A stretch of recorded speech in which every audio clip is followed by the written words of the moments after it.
सो hello student, good morning.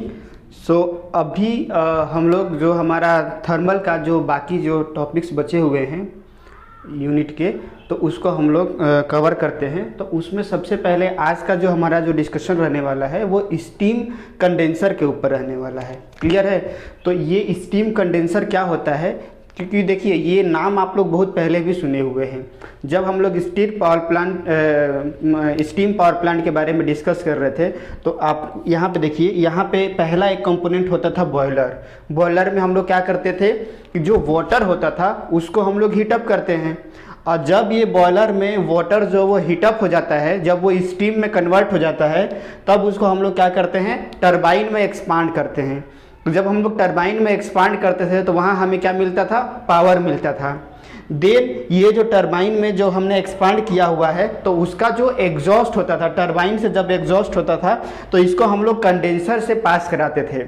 अब यहाँ पे कंडेंसर क्या करता था कि कंडेंसर जो होता था, जो एग्जॉस्ट स्टीम होता है उसको वो कूल करता है। कैसे कूल करता है? कंडेंसर में हम लोग वाटर, जो कूलिंग वाटर है, यहाँ पे अगर इसका डायग्राम आप देखेंगे तो कुछ इस तरीके का अरेंजमेंट होता है कि मान लीजिए कि यहाँ से टरबाइन से जो भी हमारा स्टीम एग्जॉस्ट हुआ, तो यहाँ पे टरबाइन में, यहाँ पे कंडेंसर में ये स्टीम इन होता है, यहाँ से हम कूलिंग वाटर जो है वो पाइप के थ्रू में डाले रहते हैं। तो अब ये जो वाटर है जो अब इसके थ्रू अंदर में कूलिंग वाटर फ्लो हो रहा है और इसके सराउंडिंग में स्टीम रहेगा, तो ऑब्वियसली क्या हो जाएगा, हीट जो है वो स्टीम जो है वो कोल्ड वाटर को दे देगा, जो वो हॉट वाटर में कन्वर्ट हो जाएगा। और क्योंकि यहाँ पे ड्यूरिंग हीट ट्रांसफर हो रहा है, तो कहीं ना कहीं ये जो स्टीम यहाँ पे जो इसका क्वालिटी होगा वो कम हो जाएगा, यानी कि जितना इंथैल्पी रहेगा या जितना हीट रहेगा, तो जब वो यहाँ से आउट में निकलेगा तो उसका इंथैल्पी क्या हो जाएगा, कम हो जाएगा। तो मतलब अल्टीमेटली कंडेंसर काम क्या कर रहा है कि जो एग्जॉस्ट स्टीम आ रहा है उसको वो कूल करने की कोशिश कर रहा है with the help of cooling water. Clear है? तो ये मेन पर्पज होता है हमारा कंडेंसर का। देन जब कंडेंसर से स्टीम पार हो जाता है तो वो पूरी तरीके से एक तरीके से लिक्विड में कन्वर्ट होता है, जिसको हम लोग पंप के थ्रू देन अगेन बॉयलर में डालते हैं, और ये सेम प्रोसीजर कंटिन्यू रहता है। क्लियर है? तो मतलब अगर हम एक सिंपल लाइन में अगर हम डिस्कस करें कि ये स्टीम कंडेंसर क्या होता है, तो जो स्टीम कंडेंसर का जो मेन पर्पस होता है कि जो हमारा टरबाइन से जो स्टीम एग्जॉस्ट होता है उसको वो कूल डाउन करने की कोशिश करता है, ताकि हम लोग पंप के थ्रू हम लोग वापस क्या कर सकते हैं, बॉयलर में डाल सके। अब यहाँ पे अगर कुछ ज़्यादा अगर आप दिमाग लगाएंगे तो आप ये, आपके दिमाग में ये आ रहा होगा कि सर अगर आप ये टरबाइन से बोल रहे हैं कि ये स्टीम एग्जॉस्ट हो रहा है, देन उसको पंप के थ्रू अगेन बॉयलर में डाल रहे हैं, वहाँ पे अगेन हीट करेंगे, तो क्यों ना हम डायरेक्ट यहाँ पे ये जो कंडेंसर है वो कंडेंसर को यूज ही नहीं करें डायरेक्ट। भाई अल्टीमेटली बॉयलर में हमें क्या करना है, हीटअप ही करना है ना, तो ये कंडेंसर में हम कूल क्यों करने की कोशिश कर रहे हैं? ये एक बहुत बड़ा जेन्युइन क्वेश्चन आपके दिमाग में आना चाहिए। क्लियर है? और अगर नहीं आ रहा है तो मतलब आप सोचो कि यहाँ पे जब एग्जॉस्ट हो रहा है भाई, तो मान लीजिए कि एक एग्जाम्पल ले लेते हैं कि यहाँ पे मान लीजिए कि जब इंटर किया तो उस समय इंथैल्पी मान लीजिए H1 था, अभी ये इंथैल्पी H2 हो गया, obviously H1 is less than H2 है। देन जितना ज़्यादा हीट यहाँ पे, जितना ज़्यादा बॉयलर में हीटअप वाटर या जितना ज़्यादा इंथैल्पी में जब वाटर को हम लोग डालेंगे तो उतना कम अमाउंट ऑफ कोल हमको बर्न करना पड़ेगा। तो अल्टीमेटली हमारा क्या हो जाएगा, जो पावर प्लांट का जो कॉस्ट है वो कम हो जाएगा। अगर हम कंडेंसर ना यूज करें तो डायरेक्ट एग्जॉस्ट स्टीम से निकालें और डायरेक्ट उसको हम लोग बॉयलर में डाल दें। ऐसा होना चाहिए। ऐसा होने से क्या हो जाएगा कि हमें फिर, क्योंकि हॉट वाटर रहेगा, कूल किए नहीं डायरेक्ट यहाँ पे, तो कम हीट सप्लाई करके हम उसको स्टीम में कन्वर्ट कर सकते हैं।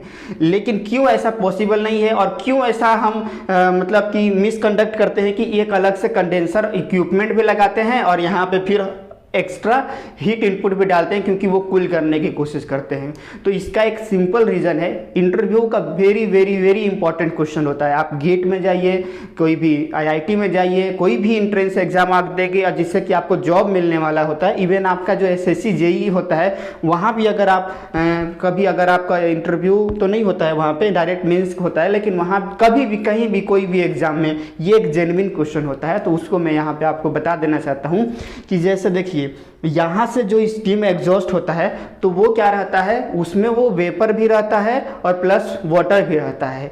तो हम कभी भी जैसे पंप करना है तो या तो हम केवल और केवल वाटर को पंप कर सकते हैं, और अगर हम कंडेंसर का मतलब कि कंप्रेसर का यूज़ करें तो केवल और केवल हम लोग गैस को कर सकते हैं। अभी तक हमने कोई भी ऐसा इक्विपमेंट नहीं बनाया हुआ है कि जो liquid as well as vapour दोनों के मिक्सचर को एक साथ पंप कर सके। तो ऑब्वियसली यहाँ का एग्जॉस्ट जो रहेगा, तो जो एग्जॉस्ट रहेगा तो बॉयलर बहुत ऊपर में ऑब्वियसली फिटेड रहता है, तो वहाँ पे तो किसी न किसी अपने आप तो वहाँ पे चले नहीं जाएगा, उसको पंप तो करना ही पड़ेगा। तो उसके लिए या तो वो पूरा जो स्टीम है वो पूरी तरीके से वाटर में होना चाहिए, या फिर वो पूरी तरीके से हमारा क्या होना चाहिए, क्या बोलना चाहिए कि स्टीम में होना चाहिए। दोनों का अगर मिक्सचर होगा तब हमें पॉसिबल नहीं है पंप करना। इसीलिए यहाँ पे कंडेंसर का पर्पज आ जाता है कि जो एग्जॉस्ट स्टीम होता है उसको वो पूरी तरीके से वाटर में कन्वर्ट कर दे, ताकि हम लोग पंप के हेल्प से हम उसको बॉयलर में डाल सके। दूसरा एक और आपको मैं अगर एग्जांपल करने की कोशिश करूं तो देखिए जो पंप वर्क होता है, जो हम लोग ओपन सिस्टम में जो वर्क होता है और W इक्वल टू होता है माइनस VdP होता है। अब देखिए यहाँ पे क्या हो रहा है V, तो अगर कोई भी अगर लिक्विड कोई भी अगर मान लीजिए सब्सटेंस है तो उसका वॉल्यूम ज़्यादा है, तो मतलब आपको क्या करना पड़ेगा, क्योंकि ये पंप वर्क है तो मतलब ज़्यादा पावर देना पड़ेगा।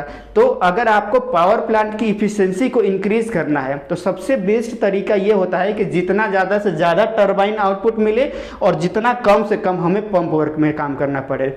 अब अगर मान लीजिए कि यहाँ पे आप ये बोलते हैं कि सर ठीक है यहाँ पे अगर लिक्विड है प्लस वेपर है, कोई बात नहीं, उसको थोड़ा सा और यहाँ पे एक हीटिंग कॉइल लगा देते हैं और उसको हम लोग पूरी तरीके से स्टीम में कन्वर्ट कर देते हैं, और वहाँ पे फिर कंप्रेसर, क्योंकि फिर केवल स्टीम हो गया तो कंप्रेसर लगा के और उसको बॉयलर में डाल देते हैं। अच्छा क्वेश्चन है, लेकिन यहाँ पे देखिए दिक्कत क्या हो जाएगा, VdP W इक्वल टू क्या हो जाएगा VdP।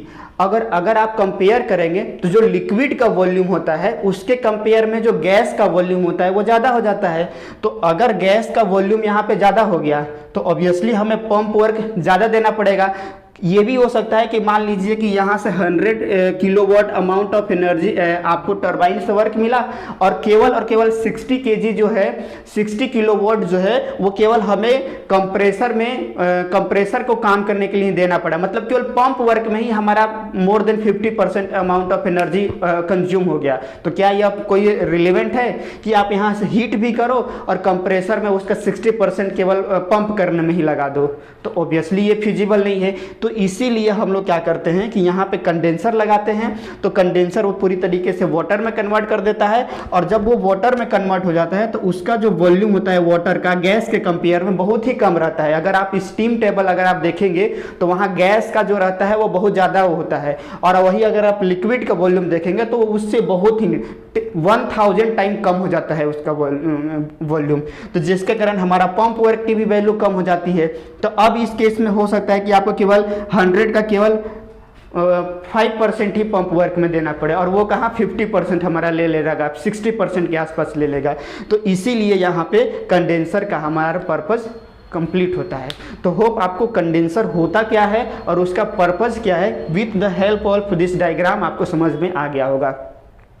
तो अगर हम लोग इसका डेफिनेशन देखें कंडेंसर का, तो क्या होता है, it is a close vessel device in which exhaust steam from the steam turbine. यहाँ ये टरबाइन है, टरबाइन से जो भी हमारा स्टीम एग्जॉस्ट हो रहा है उसको हम लोग क्या कर रहे हैं, कंडेंस कर रहे हैं। कंडेंस मतलब कूल करने की कोशिश कर रहे हैं by the help of cooling water by keeping the pressure below the atmospheric pressure. और जो कंडेंसर के अंदर जो प्रेशर होता है वो एटमॉस्फेरिक प्रेशर से कम प्रेशर पे होता है। वो भी क्यों होता है उसको भी हम लोग अभी डिस्कस करेंगे। तो फिलहाल अभी आप ये कंडेंसर का डेफिनेशन देख लीजिए कि ये क्या हो गया, एक क्लोज वेसल है जिसमें हम लोग टरबाइन के एग्जॉस्ट से जो भी स्टीम आ रहा है उसको कूलिंग वाटर के हेल्प से कूल करने की कोशिश कर रहे हैं, और जो कंडेंसर के अंदर का जो भी प्रेशर है उसको हम लोग एटमॉस्फेरिक प्रेशर से कम प्रेशर पे मेंटेन करने की कोशिश कर रहे हैं। क्लियर है? तो आपको ये स्टीम कंडेंसर समझ में आ गया होगा। अब अगर हम लोग इसका फंक्शन का बात करें तो फंक्शन भी ऑलरेडी हम लोग डिस्कस कर लिए हैं कि ये कंडेंसर का फंक्शन क्या हो गया। पहला फंक्शन क्या हो गया, अब उसके लिए अब यहाँ पे डायग्राम भी ये देख लीजिए, एक और डायग्राम है। अगर हम लोग ये स्टीम पावर प्लांट का टीएस डायग्राम ड्रॉ करें, टेम्परेचर वर्सेस इंथैल्पी का ग्राफ प्लॉट करें, तो कुछ इस तरीके से होता है। देखिए प्रोसेस ये होता है 1 से लेके, मान लीजिए टरबाइन से हम लोग टरबाइन में एक्सपांड किए तो 1 से लेके 2, 2 से लेके 3 और फिर यहाँ पे ये हो गया। तो यहाँ पे हमें देखिए 4 से लेके 1 तक हमें बॉयलर में हमने हीट सप्लाई किया, तो इसलिए Q इस तरीके से दिखाया। यहाँ पे हमें टरबाइन वर्क मिला WT, यहाँ पे कंडेंसर ने हीट को लूज किया तो Q बाहर निकल गया, Q कंडेंसर Q बॉयलर ऐसे लिख देते। और यहाँ पे ये पंप वर्क है जहाँ हमने पंप को वर्क दिया। अब आप ये बताइए कि कभी भी जो टीएस डायग्राम होता है, ठीक है, या पीएस डायग्राम होता है, जो भी होता है, तो देखिए 1 से लेके 2 तक, अब ये वाला जो नीचे का ये जो अगर ये बात करें तो प्रेशर P और प्रेशर 2 दोनों बराबर है, P2 इक्वल टू P3। और ये कहाँ का प्रेशर है? ये कंडेंसर का प्रेशर है। तो अगर हम कंडेंसर के प्रेशर को जितना ज़्यादा कम करते जाएं, जितना ज़्यादा कम करते जाएं, उतना ज़्यादा हमें टरबाइन वर्क मिलते जाएगा। दिखाई दे रहा है यहाँ पे, देखिए अभी ये यहाँ से लेके यहाँ तक है। अगर हम इसके प्रेशर को और अगर कम करें तो और कम करें तो अब हमारा जो वर्क हो जाएगा, मान लीजिए कि अब और प्रेशर अगर इतना कम कर दिए तो अब हमें जो टरबाइन वर्क 1 से लेके 2 तक मिल रहा था, अब 1 से लेके 2 डेस मिलेगा। तो ऑब्वियसली हमें 1 से 2 डेस में हमें वो टरबाइन वर्क ज़्यादा मिलेगा। तो अल्टीमेटली बात क्या हो रहा है कि जितना ज़्यादा हम अगर कंडेंसर के प्रेशर को कम करते जाएंगे उतना ज़्यादा हमें टरबाइन वर्क मिलते जाएगा, मतलब उतना ज़्यादा हम क्या बोलना चाहिए, स्टीम को एक्सपांड कर पाएंगे। क्लियर है? तो इसका पर्पज, एक सबसे बड़ा अच्छा पर्पज कंडेंसर का क्या हुआ कि ये कंडेंसर जो प्रेशर होता है वो एटमॉस्फेरिक प्रेशर से, क्योंकि ये क्लोज वेसल में ऑपरेट कर रहा है, तो उसको हम इजीली जो एटमॉस्फेरिक प्रेशर है उससे और कम प्रेशर पे ले जा सकते हैं ताकि हमें ज़्यादा से ज़्यादा हमें टरबाइन वर्क मिले। तो पहला पर्पज तो यही हो गया। क्लियर है? तो देखिए क्या हो रहा है यहाँ पे, हमने दूसरा पॉइंट यहाँ पे डिस्कस किया हुआ है। नहीं, पहला ही पॉइंट है, it maintain a very low back pressure on the exhaust side of turbine. Turbine के एग्जॉस्ट साइड में लो प्रेशर को मेंटेन करते हैं, जिसके कारण हमारा क्या हो जाता है, टरबाइन वर्क की वैल्यू इंक्रीज हो जाती है। तो पहला पर्पस तो ये क्लियर हो गया कि कंडेंसर का क्या वर्क है कि वो एटमॉस्फेरिक प्रेशर से कम प्रेशर पे मेंटेन करता है कंडेंसर का प्रेशर, जिसके कारण हमें ज़्यादा से ज़्यादा टरबाइन वर्क मिलता है। और दूसरा सबसे बड़ा एग्जांपल यहाँ पे क्या है कि जैसे देखिए यहाँ से स्टीम निकला और यहाँ से कूलिंग वाटर दिए। अब स्टीम को हम लोग कूल किए तो कूलिंग वाटर हॉट वाटर में कन्वर्ट हो गया।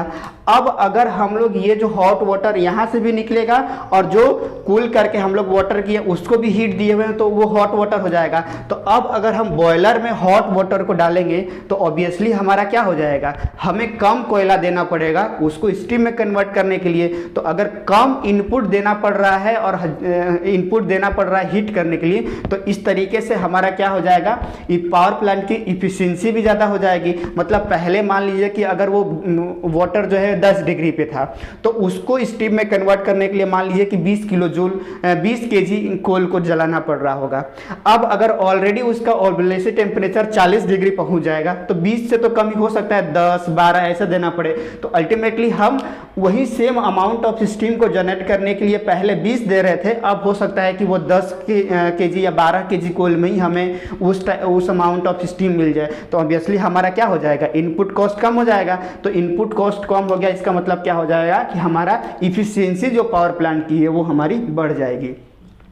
तो स्टीम कंडेंसर क्या होता है और उसका मेन पर्पज क्या है, वो दोनों हमने पॉइंट डिस्कस किया कि यह कहीं ना कहीं थर्मल जो इफिशिएंसी होता है पावर प्लांट की वो इंक्रीज कर देता है, और दूसरा बैक प्रेशर को ज़्यादा से ज़्यादा लो मेंटेन करने की कोशिश करता है, जिससे हमारा जो पावर आउटपुट है वो हमारा बढ़ जाता है। क्लियर है? तो ये दोनों पोर्शन आपको समझ में आ गया होगा कि क्या फंक्शन हो गया हमारा कंडेंसर का।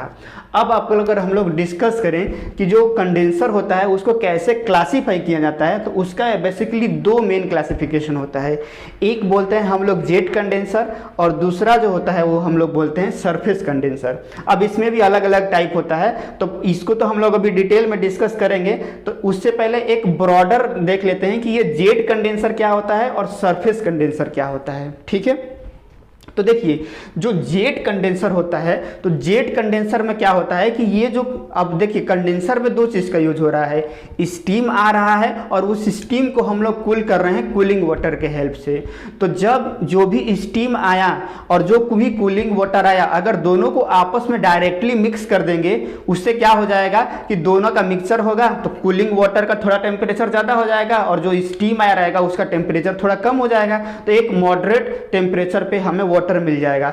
तो अगर हम डायरेक्ट मिक्सिंग अगर किसी कंडेंसर में कर रहे हैं तो वैसे कंडेंसर को हम लोग जेट कंडेंसर बोलेंगे। मतलब इसमें क्या हो रहा है, in the jet condenser the exhaust steam and cooling water come in direct contact as a result of steam get condenses. मतलब दोनों को मिक्स कर दे रहे हैं, स्टीम वाटर को और कूलिंग वाटर को दोनों को मिक्स कर दे रहे हैं, तो डायरेक्ट कॉन्टेक्ट हो गया। तो अगर इस टाइप का कोई कंडेंसर हम बनाए हैं जिसमें कि हम लोग दोनों को मिक्स कर दे रहे हैं कूलिंग वाटर और स्टीम को, तो वैसे कंडेंसर को हम लोग जेट कंडेंसर बोलते हैं। जेट इसलिए बोलते हैं, जेट मतलब क्या होता है, स्प्रे के फॉर्म में। तो जो कूलिंग वाटर है वो स्टीम में स्प्रे के फॉर्म में छिड़काव के टाइप से कर देंगे जिससे वो अच्छे से इजीली मिक्स हो सके। तो इस कारण इसका नाम एक्चुअली जेट कंडेंसर पड़ा हुआ है। और दूसरा एक पर्पस क्या हो सकता है, सरफेस कंडेंसर, जो कि आपको यहाँ पे दिख रहा होगा कि हम लोग कूलिंग वाटर को एक ट्यूब के थ्रू पास कराने की कोशिश कर रहे हैं। नंबर ऑफ ट्यूब है, उसमें कूलिंग वाटर पास हो रहा है और यहाँ से हम लोग स्टीम को एग्जॉस्ट कराए, और एक सेल टाइप का है, मतलब एक बड़ा सा सेल है, उसके अंदर में बहुत सारे ट्यूब लगे हुए हैं और ट्यूब के अंदर वाटर फ्लो हो रहा है कूलिंग वाटर, और उसके सराउंडिंग में स्टीम आ रहा है। तो क्योंकि ये कूलिंग वाटर है तो स्टीम के हीट को वो ऑब्जर्व कर ले रहा है और खुद हीटअप हो जा रहा है, और जिसके कारण जो स्टीम आया उसका जो टेम्परेचर है वो कम हो जा रहा है।